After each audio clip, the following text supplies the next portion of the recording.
भारत से चलिए, once again good morning to all. Bharat से हम लोग आप लोगों के लिए आज एक फिर से छोटा सा वही प्रोग्राम ऑर्गेनाइज कर रहे हैं जो इससे पहले भी हो चुका है। आज भी हम देखना चाहते हैं कि हमारे कौन कौन से स्टूडेंट्स आज कितना बेस्ट स्कोर कर पाए हैं।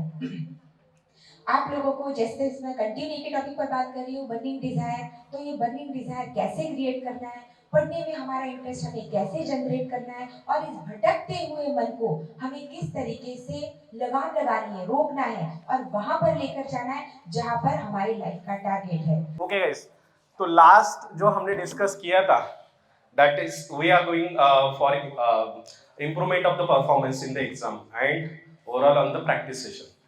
So as per the discussion, your exam result is showing that improvement there, but still we are facing some problems there जो हमें थोड़ा सा उसकी तरफ ध्यान देना है। जैसे कि मैम डिस्कस कर रही थी कि यूज ऑफ मोबाइल, तो मैंने दोनों क्लास के अंदर या सबके साथ भी डिस्कस किया है यूज ऑफ मोबाइल। थोड़ा सा you might have seen the movie, आपने देखा है संजू मूवी देखा था, मैंने क्लास में थोड़ा सा डिस्कस किया। हाउ डिस्कस, उसको एक एडिक्शन होता है, वो एडिक्शन की वजह से बाद में वो चीज उसके नहीं मिलती है तो मर जाता है वो एडिक्शन की वजह से।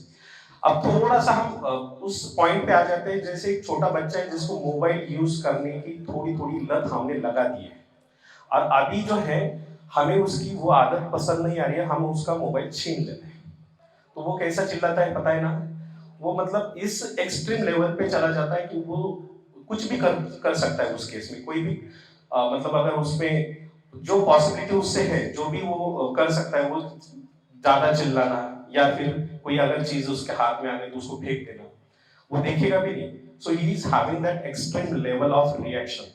वही हमारे साथ भी हो रहा है, क्योंकि वो जो मोबाइल है वो आपको एडिक्ट कर रहा है। तो मैं ये बोल रहा था कि जो टाइम पास के लिए आप मोबाइल यूज कर रहे हैं ना, तो do not go for the mobile, because वो आपका सिर्फ टाइम पास नहीं कर रहा है, वो आपको एडिक्शन भी लगा रहा है। आपके माइंड के अंदर ऐसे कुछ एंजाइम्स क्रिएट हो रहे हैं मोबाइल यूज करने की वजह से, जिसकी उसको एक ट्रेनिंग मिल रही है। ओके, तो वो चीज जो है ना, वो आप अलर्ट हो जाइए कि ये नहीं करना है। मोबाइल आप यूज कर रहे हो, लेकिन एक टाइम आएगा आप 2-2 घंटे के लिए मोबाइल लेकर बैठ रहे, 3-3 घंटे के लिए बैठ रहे। So in that case what will happen, उस केस में आप 3 घंटे से ज्यादा टाइम स्पेंड करना शुरू कर देते हैं उसके ऊपर, तो वो मोबाइल आपका यूज करना शुरू कर देगा। सो मोबाइल आपको ट्रेनिंग दे, मतलब जब भी वो टाइम होगा तो आपको माइंड को बिल्कुल वही खुराक चाहिए, अभी मोबाइल यूज करना। तो वो थोड़ा सा अलर्ट हो जाए उस केस में। मोबाइल यूज करना थोड़ा जितनी जरूरत है, मान लो सपोज आप अब जैसे राइट नाउ यू आर किसी कोई 2-3 बच्चे जिनके साथ मैंने डिस्कशन किया, उनका कहना है कि सर कभी कभी हम सॉल्यूशन के लिए मोबाइल यूज कर लेते हैं, या फिर कोई चीज हमें नहीं पता तो उसको सर्च करने के लिए, ठीक है। उतने केस के लिए आप अगर यूज कर रहे हैं that is very good, but जैसे आपको पता चला कि मेरा ये काम हो गया है, जस्ट पुट इट असाइड, उसको साइड में रख दो, ठीक है। वहां पर दूसरे मतलब ऐसे जो अलग अलग पाथ आपको मिल रहे हैं उसमें डाइवर्ट मत हो जाओ, ठीक है। जैसे मैंने कल बोला था कि कोई एक खाने का जो फेवरेट आइटम है हमारे साइड में रखा है और उसको हम बोल रहे हैं कि अभी नहीं खाना है हमें, तो वो ऐसी ट्रेनिंग माइंड को देनी कि यहाँ पर आपको जो फेवरेट आइटम रखा है लेकिन उसको छूना नहीं है भाई। सो उस तरह की ट्रेनिंग देनी है। ट्राई, ये वर्क करेगा, डेफिनेटली करेगा। एक मतलब पहले दिन थोड़ा, नेक्स्ट धीरे धीरे धीरे करके वो सिचुएशन कम हो जाएगा। लेकिन मैंने जो बताया आपको छोटे बच्चे का एग्जांपल, वो ध्यान में रखिए, वो सिचुएशन हमारे साथ में हो जाएगा लेकिन बाद में, समझ आ रहा है। सो मोबाइल यूज करने से टाइम तो निकल जाएगा आपका, लेकिन जो एक्सट्रीम कंडीशन पे जो रिजल्ट जो इफेक्ट करेगा, या फिर उसका जो टाइम वेस्ट करने का जो इरिटेशन हमें बाद में मिलेगा, ठीक है।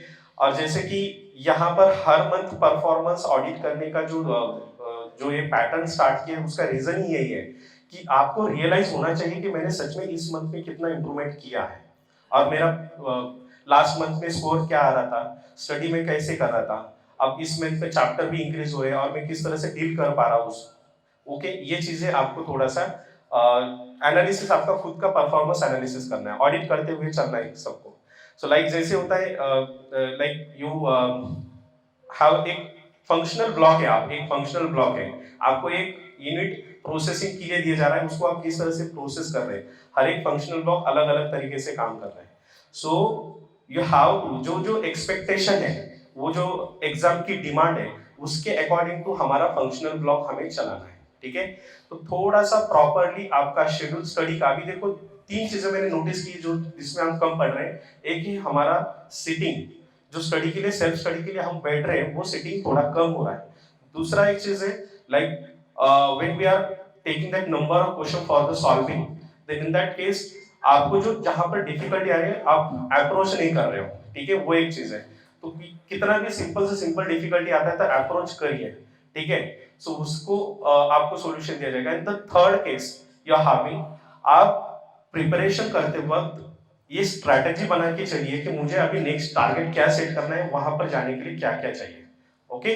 तो उसको लाइक जैसे लास्ट टाइम हमने डिसाइड किया था कि हमें 100 क्रॉस करना है, इस टाइम हमने डिसाइड किया था कि हमें 150 तक जाना है। तो maximum students are there, they are able to go up to the 150। जैसे नीट वालों के लिए डिस्कस किया था कि भाई अभी 250 का टारगेट था, अभी 300 का, अभी 400 था। So there are 2 students who are having जो भी 400 भी क्रॉस किए किसी ने। तो so like this is how we are our performance is going on increasing, ठीक है।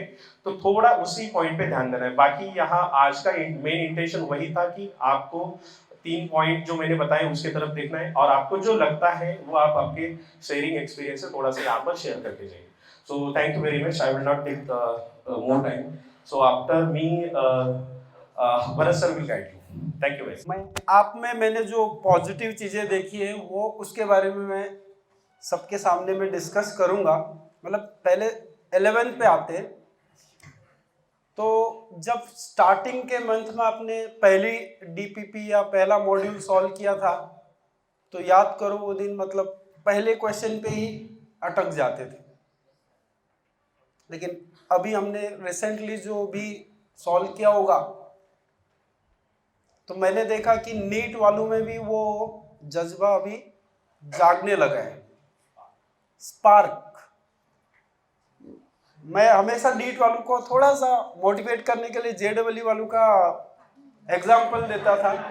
एक्चुअली होता क्या था कि जैसे ही मैंने इनको पहले अगले दिन बताया रहता कि आज हम ये सॉल्व करेंगे या इसका डाउट रहेगा, आप इतना सॉल्व करके लाओ। मैं जेडब्ल्यू की क्लास में जैसे ही जाता हूँ तो ये मेरे को कुछ बोलना ही नहीं पड़ता है। कोई वहाँ से सर 7th वाला, सर 9th वाला, ये मतलब खाली बैठने नहीं देते। लेकिन वही चीज़ मैं पहले नीट में जाता था तो मेरे को लिटरली 6 से 7 बार पूछना पड़ता था, कोई डाउट है, सबकी मुंडी नीचे, कोई डाउट है। फिर थोड़ा सा जोर से चिल्लाता था, फिर एक आधी कैसे आवाज़ आती थी, सर ये वाला बता दो। मतलब 10 बार पूछने के बाद फिर ये इनके डाउट निकलते थे। लेकिन अभी मैंने रिसेंटली ये लास्ट वीक देखा तो ये भी खुद ब खुद पूछने लगे। आज भी मैं गया था तो आज ऐसे कोई पर्टिकुलर क्लास नहीं थी, तो उन्होंने वो स्टार्ट कर दिया पूछना। मतलब ये पॉजिटिव जो चीज़ मुझे दिखी कि पहले हम कॉन्सेप्ट को समझ रहे हैं। मैंने भी आप देखो जो भी लेसन हुए होंगे, कृष्णा सर ने, वैभव सर ने या सिकिन सर ने आपको रिवाइज कराया है। नहीं आ रहा है तो हम टीचर को पूछ रहे हैं कि सर ये वाला टॉपिक हमको फिर से समझा के दो। लेकिन इसमें और एक चीज़ हो रही है, जो आगे हम सिलेबस कवर करने वाले हैं उसमें डिले हो रहा है, बराबर। तो इसलिए जब भी आप कोई भी क्लास अटेंड करते हो तो अपना 100% आप इस तरह से अटेंड करो कि मेरे को ये समझना ही है। इसलिए तो हम यहाँ आए हैं, क्योंकि आप देख रहे हो कि जब तक आप कोई टॉपिक को समझ नहीं पा रहे हो तब तक आप उसको सॉल्व नहीं कर पाते। हम अभी PYQs भी कर रहे हैं, लेटेस्ट वाले क्वेश्चन भी आपके सामने है, तो आप देख रहे हो कि उस टॉपिक को किस तरह से क्वेश्चन के फॉर्म में वो फ्रेम करते हैं, आप एनालाइज कर पा रहे हो उन चीज़ों को। इसलिए कॉन्फिडेंस अभी इस बार ज़्यादा आ गया है, आया है कि नहीं। तो यही कॉन्फिडेंस आगे अब जब अपन नेक्स्ट मंथ मिलेंगे, नए साल में, अगले साल मिलेंगे, तो ये कॉन्फिडेंस और बढ़ाना है आपको। टीचर को फ्री रखना ही नहीं, मतलब हम तैयार हैं, सभी लोग हम तैयार हैं, आप मेहनत करो, हम भी आपके साथ सपोर्ट में हमेशा रहेंगे। अब आते हैं 12th पे। तुम्हारा ये काफी पॉजिटिव है, तो अब नेक्स्ट ईयर में हम इस पे और आगे में अपडेट दूंगा। 12th का भी तो मतलब सेकंड सर जब से आए होंगे तब से इनमें थोड़ा सा पहले जो कॉन्फिडेंस नहीं था। बायो जो एनसीईआरटी अपन रीड करते सर, तो इनको एक वहाँ से इंसाइट मिले कि किस तरह से एनसीईआरटी को रीड करना, किस तरह से प्रीवियस ईयर के क्वेश्चन आए हैं उनको सॉल्व करना। अब ये इतने एक्सपर्ट हो गए सर, एक पैराग्राफ पढ़ रहे हैं, खुद ही उसके क्वेश्चन ढूंढ रहे, सर ये ऐसा आया था, ये ऐसा आया था। लेकिन अभी भी बहुत कुछ तुमको सीखना बाकी है ना। नीट वालों के लिए बहुत समय है, लेकिन जेडब्ल्यू वालों के लिए ज़्यादा समय नहीं है। तो ये जो स्टेज में 12th वाले अभी है ना, ये मास्टर बन गए, अभी हर चीज़ को समझने लग गए हैं। एक बार कोई भी चीज़ इनको बताओ, ये समझ लेते हैं। तुमको भी ये प्रोसेस अभी से 11th वालों को इनसे सीखना है, क्योंकि जिस स्पीड से, जिस रेट से ये चीज़ों को अभी सॉल्व कर रहे हैं, अभी समझ रहे हैं, ये अगर पहले आ जाता तो सर 700 ये क्रॉस कर लेते हैं। ये मुझे इनके जो स्पीड से अभी रियलाइज हो रहा है। तो अभी भी नीट वालों को मैं बोलूँगा, अभी भी वो अचीवेबल है। जिस स्पीड से आप कर रहे हो, जिस अप्रोच से आप चीज़ों को समझ रहे हो, तो वो पॉसिबल होगा एक दिन। और 11th वाले अभी से अगर आप, मैंने बोला ना पॉजिटिव जो चीज़ देखी मैंने, तो अभी से उसको और बढ़ाना है। कोई चीज़ नहीं आ रही है तो वो टीचर से आप पूछो, सारे टीचर फ्रेंडली है। पर्सनली आपको क्लास में नहीं पूछने, पर्सनली आप पूछो, सभी आपको सपोर्ट करने के लिए तैयार है। तो जो 12th से हमको एक मैसेज मिला है कि पहले स्टार्टिंग से ही आपको ध्यान देना जरूरी रहता है। तो अभी जेडब्ल्यू वालों के पास ज़्यादा समय नहीं है। शायद इस बार का जो अटेम्प्ट है वो अभी इस हफ्ते में आने वाला था, अपडेट आया तो नहीं आज, वो शायद हो सकता है कि अपडेट आएगा। अगर जैन में हुआ तो ठीक है, अप्रैल में हम 99 पक्का क्रॉस करने वाले हैं। जेडब्ल्यू का जो रिजल्ट आने वाला है, अगर अप्रैल में रहा तो 99 हम सर पक्का अचीव करने वाले हैं। तो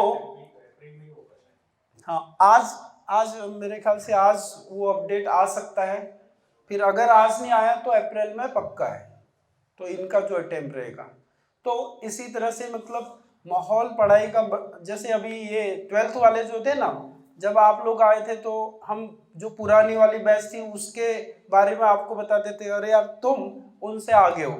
लेकिन जो अभी 11th वाले हैं ना, जो तुम अभी कर रहे हो, ये अभी से स्टार्ट कर चुके हैं। तो हर साल कुछ न कुछ चेंज होता है, टीचर भी सीखते हैं, क्योंकि ह्यूमन बीइंग जो रहते हैं ना, वो जब तक वो यहाँ है दुनिया में, कुछ न कुछ हर स्टेप में वो सीखता है। तो जाते जाते मैं एक आपको मैथमेटिकल एक्सप्रेशन दे के जा रहा हूँ कि किस तरह से थोड़ा छोटा छोटा जो प्रयास हम करते हैं उसका रिजल्ट अंत में बहुत अच्छा आता है। जैसे आपको बताया, एनीथिंग टू द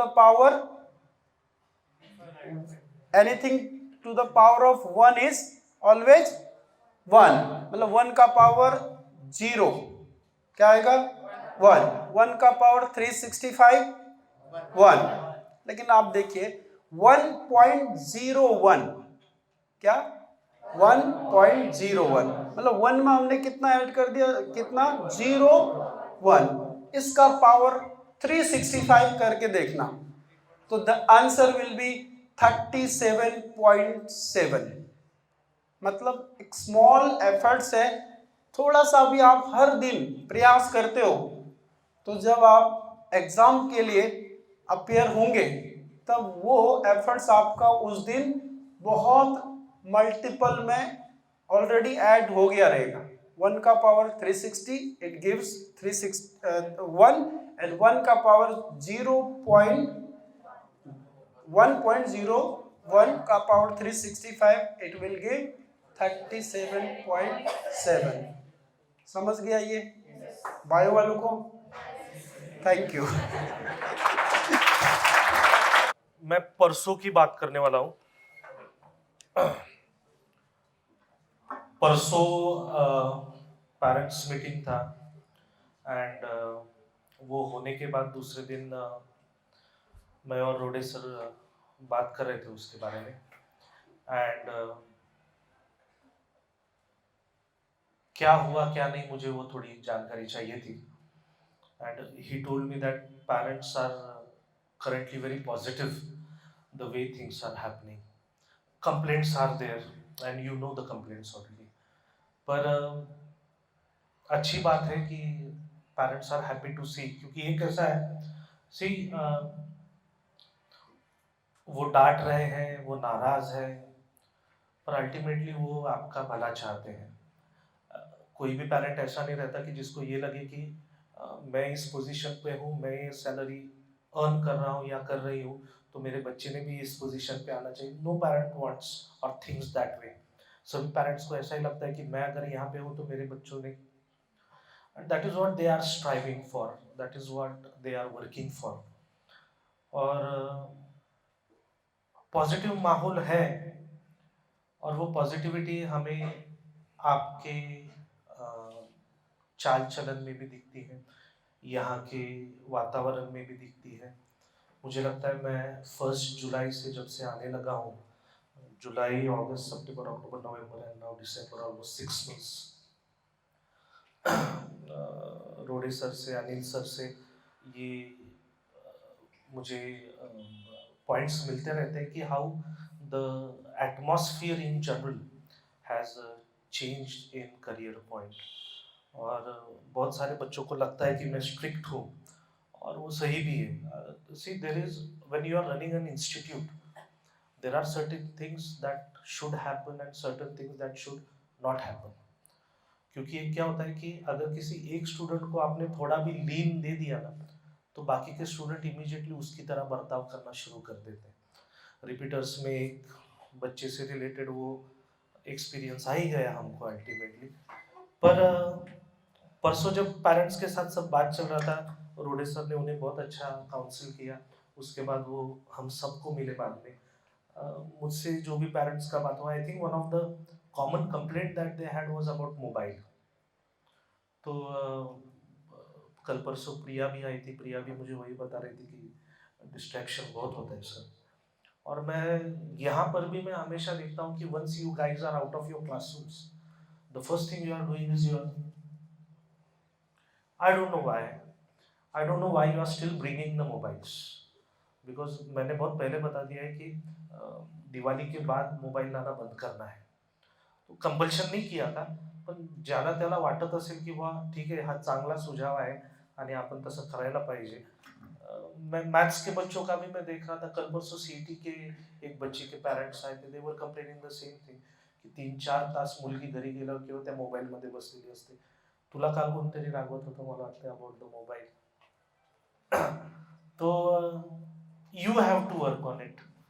और मेरा पहले से यही एटीट्यूड रहा है कि I don't treat you like students, I treat you like adults. तो एडल्ट्स को कैसा, एडल्ट्स को आप कंपल्शन नहीं कर सकते, एडल्ट को आप बता सकते हैं कि ये सही है और ये गलत है, you take your wise decision. Bharat sir ने बहुत बढ़िया बताया कि एक पॉजिटिविटी जो डेवलप हुआ है अभी, वो हर जगह पे दिख रहा है अभी। जैसे मैं कल परसों ही मैं देख रहा था और मैंने 11th में ये शेयर भी किया। ये साल मुझे लगता है पहली बार करियर पॉइंट में एटलीस्ट नीट वाले, रिपीटर्स वाले बच्चे आए फर्स्ट टाइम। और ऑफ कोर्स मैंने इससे पहले जिन कोचिंग इंस्टीट्यूट्स में काम किया है, we used to have a batch of 40 and 50 students और इवन मोर फॉर रिपीटर्स। और मुझे तो यही दिख रहा है कि करियर पॉइंट में भी अगले 2 साल में रिपीटर का एक बहुत बड़ा सेपरेट बैच बनाना पड़ेगा, that is what I can सी। पर एक बहुत बढ़िया चेंज क्या दिखा मुझे कि मैं स्टाफ रूम में, फैकल्टी रूम में बैठा हुआ था और हमारी दोनों बच्ची आ गई, नेहा आ गई और श्रावणी की, कार्तिकेय श्रावणी, सब दोनों तीनों ये बच्चियाँ आई and I was sitting, I was reading something. They came, they sat, and they started talking about some physics related problem. सुबह 8:30 बजे आए हैं आप, आते से ही बैठने के बाद immediately the first thing you are doing is you are talking about that physics problem कि अरे तूने कल ये ट्राई किया क्या, सर ने ये बताया था, मैंने ये ऐसा किया, तूने क्या किया, हाँ ये ज़्यादा इजी लग रहा है. I loved that interaction. मैं सुन रहा था, naturally physics का बात चल रहा था तो मुझे कुछ समझ में नहीं आया what they were exactly talking, but I liked it कि continuously this is what is going in your mind. That is one very good change that I have seen, not just in those 2-3 ladies, but in most of the students, NEET also and JEE also. मुझे बहुत मज़ा आता है जब मैं faculty room में जाता हूँ और मैं वैभव सर को देखता हूँ, मैं कृष्णा सर को देखता हूँ. वो हिंदी मूवी में बोलते ना, हाथ ऊपर करो पुलिस ने तुमको चारों तरफ से. तो मैं जब भी फैकल्टी रूम में जाता हूँ ये दोनों लोग वैसे ही घिरे हुए दिखते हैं मुझको. मुझे कभी कभी ऐसा देखना पड़ता है कि एग्जैक्टली बीच में कौन बैठा हुआ है, कृष्णा सर है कि वैभव सर है. But that's a very wonderful attitude. मैं जुलाई में आने के बाद थोड़ा एक 15 दिन गुजर जाने के बाद मैंने रोडे सर को वही रिक्वेस्ट किया था कि सर फैकल्टी के लिए एक सेपरेट रूम चाहिए, मैं बोला हमको. And he was very kind enough कि मैंने वो रोडे सर का एक बहुत देखा है कि you ask something, you tell him why it is necessary and within no time he will provide you with that. ये बहुत important है क्योंकि उनको भी वो समझ में आता है कि यार there is some reason behind why this demand is there. और पुराने स्टूडेंट्स जो उनको पता है, 11th वालों को नहीं पता लेकिन 12th वालों को पता है क्योंकि वो यहाँ मुझसे भी पहले से आ रहे हैं की वो पर्टिक्युलर रूम जो है वो हमेशा आपको बंद दिखता था. आणि हे बंद रूम्स जे असतात ना त्या एक प्रकारचं नेगेटिव्हिटी निर्माण करत असतात. नेहमी लक्षात ठेवा, इन्स्टिट्यूटमध्ये बंद रूम्स कधीच नहीं राहायला पाहिजे. तो वो रूम खुल गया, हमें बैठने के लिए प्रॉपर स्पेस मिल गया और 15 दिन के अंदर मुझे वो दिखने लगा कि currently I think that is the brightest of the room. Currently प्रकाशही भरपूर येतो आणि कंटिन्युअसली तिथे मुलांची जी रेलचेल चालू असते, मुलांचं जे they literally come, they ask questions और बहुत मज़ा आता है इन सब लोगों को जब आप उनको ये सब पूछ रहे हैं, बता रहे हैं, क्योंकि उससे समझ में आता है कि you are actually trying and improving. और इम्प्रूवमेंट दिख भी रहा है, marks slowly they are increasing and it's a very good thing कि that graph that is going up. All this is happening while we are still in the comfort of our own zone. हम अभी भी बुटीबुरी में है. ये जिस तरीके से क्वेश्चन की तरफ देखते हैं, यस, वो नया पॉइंट ऑफ व्यू है. एक्सेलेंट, पर्सपेक्टिव चेंज हो लर्निंग गया. मिल रहा है. सी, ये दोनों लोगों का यही बात हुआ. भरत सर भी वही बता रहे थे कि even teachers learn from yes. The students. और मुझे लगता है बायो से ज़्यादा ये पीसीएम वाला जो ग्रुप होता है ना और इसके जो स्टूडेंट्स होते हैं इनका पर्सपेक्टिव बहुत बढ़िया होता है. बिकॉज एज अ टीचर हमें एक आदत रहती है कि ये प्रॉब्लम को इस नज़रिए से देखने की, और हर साल नए बच्चे मिलते हैं जो कोई एक नया नज़रिया. Yes yes, because PCM requires analytical thinking and the boys and girls of JEE they bring that kind of attitude which is very good. लेकिन मैं आज जब मीटिंग को आ रहा था तो एक्चुअली मेरा ना थोड़ा मेरा दिल थोड़ा दुखी है एक्चुअली आज, फ्रैंकली स्पीकिंग. और उसके पीछे रीज़न ये है कि I am finding standard 11th more active than standard 12th currently. शायद वो मेरा गलत नज़रिया होगा या फिर शायद ऐसा होगा कि वो चुप हो गए हैं. इसका मतलब शायद ये चल रहा है कि they are studying so much that they are not speaking much, they are not conversing much. ये भी होगा उसके पीछे. पर मुझे करंटली ऐसा ही लग रहा है कि 11th students, JEE also and NEET also, they are doing things much actively than 12th student. मैं आज एक बच्चे को बहुत डांटा नीट के क्लास में, 12th वाले की इरेगुलरिटी जो बढ़ गया है बच्चों का. I am not happy with that. And you need to understand कि 11th में हमें बहुत मज़ा आ रहा है सिखाने में फिलहाल, लेकिन we are more worried and concern about the 12th batch currently, because you are the one who are going to face the battle first. ह्यांचं थोडं मागे पडलं तरी फरक पडत नाही, यांच्याकडे अजून 1.5 वर्ष. तो we are very bothered about you people currently, पर हमारा जितना आपकी तरफ कंसर्न दिख रहा है, मुझे वो रेसिप्रोकेट होते हुए नहीं दिख रहा है. तो शायद मेरा नज़रिया गलत होगा, आप इतना अच्छा पढ़ाई करें कि उसकी वजह से आप थक रहे हैं और शांत हो गए हैं, ऐसा भी होगा, आई डोंट नो. बट मुझे लगता है कि मैंने वो बताया. और वो जो पैसिवनेस है वो मुझे इस लिस्ट में भी दिखाई दिया. ये लिस्ट मुझे हर्षल सर ने दिया, और इस लिस्ट में वो बच्चों के नाम लिखे हुए जो आज थोड़ा थोड़ा अपना अनुभव शेयर करने वाले हमारे साथ. 11 जेई के बच्चे हैं, 11 नीट के बच्चे हैं, 12 जेई नीट का कोई बच्चा नहीं है. Why?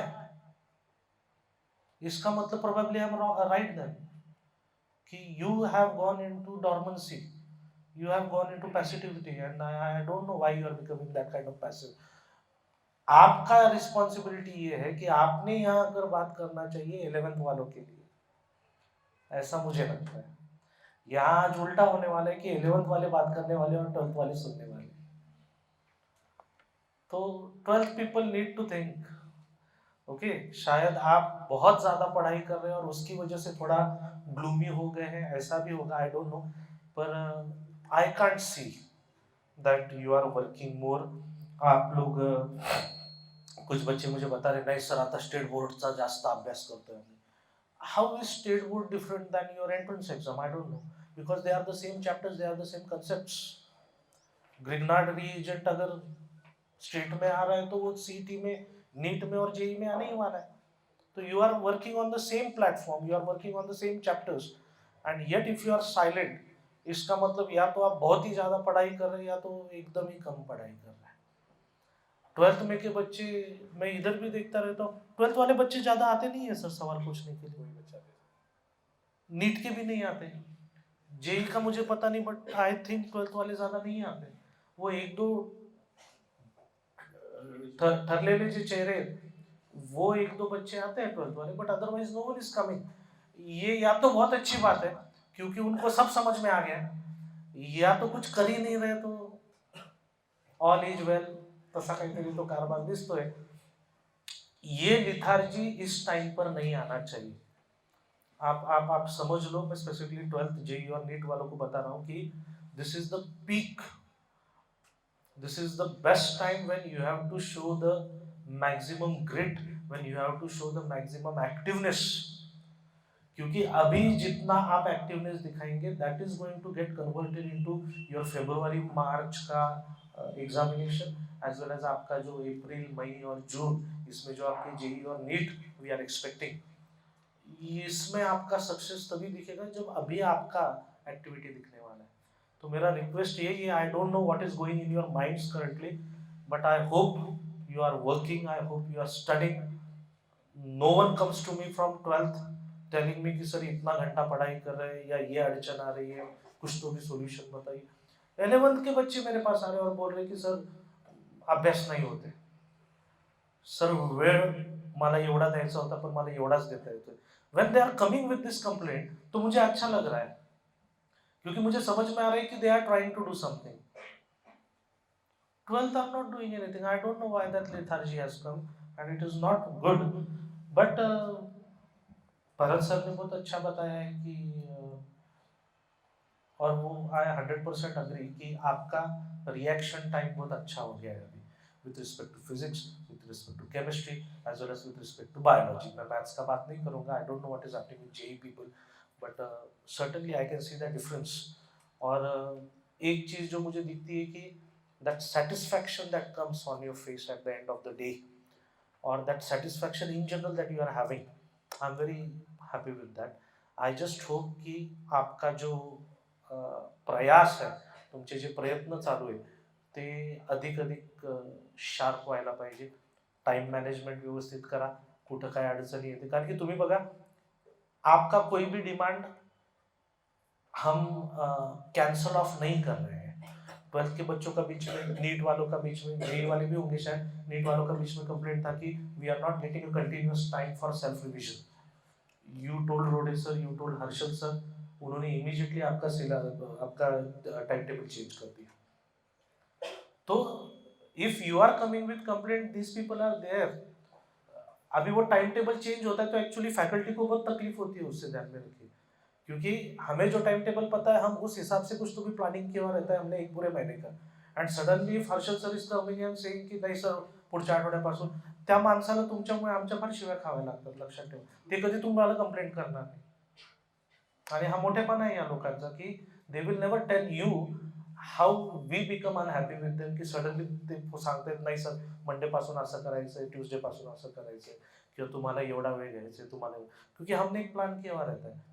पर रोडे सर ने पहले ही यहाँ एडमिन को, स्टाफ को बता के रखा है कि things should go according to the needs of the students, not for the comfort of the faculty. Faculty को एडजस्ट करना ही पड़ता है उस हिसाब से। और आप सबको पता है कि हाउ थिंग्स हैव चेंज्ड। मुझे लगता है चाहे नीट होगा चाहे जेई होगा, I think the most headache is coming from physics and maths. और आप सबको पता है how things have changed in past 6 months with respect to both the subjects, how things have changed with respect to chemistry also, how things have changed with biology also. So now Butibori में बैठे बैठे जब आपको ये सब अच्छी सुविधाएं मिल रही है, I think you should try to extract the maximum good.